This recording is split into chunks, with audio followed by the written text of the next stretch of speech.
If the aim is to kill British farming, this is the fastest and cleanest way to do it. Net Zero, Ed Miliband's project. A man who has never stepped into a field, yet wants to redesign the entire countryside. He has never sunk into mud, never watched the sky minute by minute to save a harvest, never seen a year's work vanish because one machine failed at the wrong hour. And yet he tells farmers to stop working and plug their tractors into a socket. This is not policy. This is a sentence written by people who never pay the price.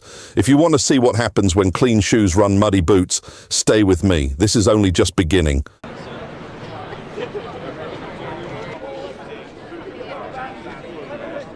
There's one thing policy writers in London always forget. Farming does not have a pause button. Harvest does not allow experiments. You don't get a second go. You're not allowed to be wrong. You're not allowed to wait. When the crop is ready, you get a very small window, sometimes just days. If it rains, it's over.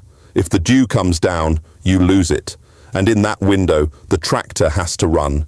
Continuously, 12 hours, 14 hours, no complaints. No one in a Westminster meeting room talks about this. They talk about the future. They talk about transition. They talk about technological innovation.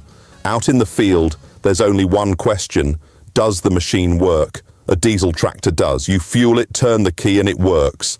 An electric tractor doesn't. 4 hours and the battery is done. Then 6, 7, 8 hours waiting to recharge, if you're lucky enough to even have power in the middle of a field. And this is where it becomes ridiculous. Policy is written as if farmers can say to the weather, hang on, I just need to finish charging. Rain doesn't care, soil doesn't wait. Crops don't read climate reports. The bureaucrats tell me technology will improve. Maybe. But not today, and farmers don't live on promises, they live on the next harvest. This is the part Ed Miliband and people like him never have to face. If their policy fails, they write another report. If my tractor fails, I lose everything. And when you force an entire industry to use tools that aren't ready for reality, you're not transitioning, you're pushing them to the edge. Issue 2, domestic net zero, imported damage. Here's the part nobody in London likes to discuss. Net zero, as it is enforced, only counts emissions that happen inside Britain. If pollution happens here, it matters. If it happens somewhere else, it doesn't. And once you understand that rule, the entire strategy becomes obvious. The easiest way to cut domestic emissions is not to produce things domestically. So British farming doesn't need to become cleaner. It just needs to stop. Fields are taken out of production. Livestock numbers are reduced. Family farms quietly shut their gates. And then, without any national debate, the food arrives anyway, by ship, by lorry, from thousands of miles away. Beef from South America, grain from Eastern Europe, vegetables grown under standards that British farmers would never be allowed to use. On paper, emissions fall. In reality, they rise. Food now travels further. More fuel is burned. Supply chains stretch across continents. But because the pollution happens elsewhere, Westminster calls it progress. This is not environmental policy, it is carbon bookkeeping. Move the problem offshore and pretend it no longer exists. The irony is brutal. British farmers, who tried hardest to comply, are punished first. They invested in cleaner systems, they accepted tighter inspections, they followed every new rule, and they lost competitiveness because of it. Because it is always cheaper to import food from places with weaker regulations than to produce it under stricter ones at home. So the cleaner you try to be, the faster you go out of business. When politicians talk about global responsibility, what they really mean is, we will keep consuming exactly the same. We just won't take responsibility for how it's made. That isn't climate leadership, it's moral outsourcing, and it leads directly to the next problem. Issue 3's policy failure has no consequences for them. There is a fundamental imbalance built into the way net zero policy is written. When policy fails in Westminster, nothing personal happens. No one loses their house. No one misses a mortgage payment. No one has to explain failure to a bank manager. A review is published. A consultation is launched. Lessons are learned. And everyone moves on. Failure in government is administrative. Failure on a farm is final. When fuel prices rise, farmers don't issue statements, they absorb it. When compliance costs rise, they don't demand exemptions. They work longer hours. When machinery prices rise, they don't wait for support. They borrow. Margins disappear quietly. 1 bad year is manageable. 2 bad years are dangerous. 3 bad years end everything. That is how farms actually die, not with headlines, not with protests, with silence. A loan extended, a field sold, a herd reduced, until there is nothing left to cut back.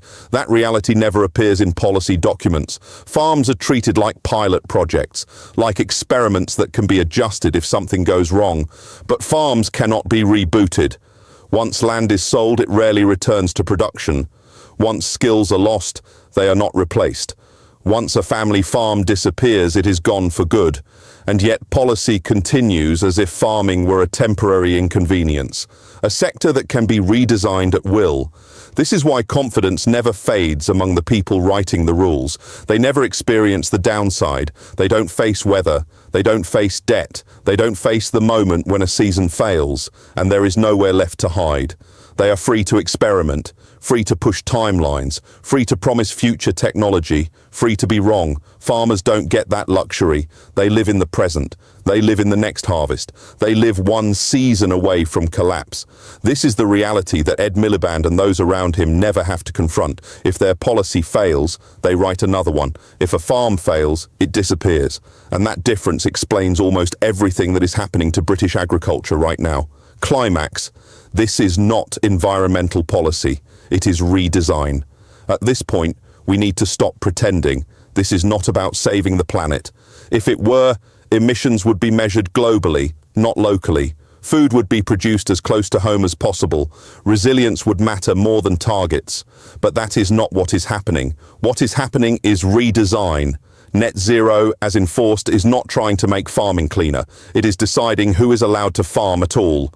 Small farms go first. Family farms follow. The rules never say this out loud. They don't need to. Rising costs do the work quietly. Compliance does the rest. Paperwork grows. Margins shrink. Time disappears. Eventually, only large, heavily capitalized operations survive, or food production moves abroad entirely. On paper, this looks efficient. In reality, it creates fragility, less diversity, fewer skills, more dependency. British food security is replaced with contracts, shipping routes, and hope. Hope that nothing goes wrong. Hope that fuel stays cheap. Hope that trade routes stay open. Hope that global supply chains never fail. History suggests that hope is not a strategy. And yet this redesign continues because it looks clean from a distance. Fewer farms means fewer emissions on domestic charts. Fewer animals means better headlines. Less production means easier targets. Everything aligns, as long as you never ask where the food actually comes from. This is why criticism is dismissed. Anyone who questions net zero is labelled backward. Anyone who raises practical concerns is told to wait. Wait for technology. Wait for innovation. Wait for a future that always arrives just after the damage is done. But farming does not wait. Once land leaves production, it does not return easily. Once a generation walks away, it does not come back. Once food security is lost, it is not rebuilt with slogans. This is not transition. This is elimination by regulation. And it is being carried out politely, technocratically, and without accountability, which is why it is so dangerous. Outro. The costs they never count. When a farm disappears, the loss is not just economic. You lose people who understand land, people who read weather without an app, people who know when to wait and when to act. You lose judgment. That knowledge is not written down. It is learned through failure, season after season. Once it is gone, it cannot be replaced by policy. And with every farm that closes, Britain becomes less self-reliant, less resilient, and more exposed. Food still arrives, for now, but it arrives on someone else's terms. And that is the final irony of net zero. A policy sold as responsibility ends in dependency. A policy sold as sustainability creates fragility. A policy sold as progress removes the very people who understood how to work with reality. This is not an argument against caring about the environment. It is an argument against pretending that reality can be rewritten on paper. Because systems that work only in theory do not survive contact with the real world. And farming, more than any other industry, lives in the real world. Weather, time, risk, consequences. Ignore those, and no target will save you. So if you're tired of being lectured on how to survive by people who don't know the difference between a wheat stalk and a weed, hit that like button.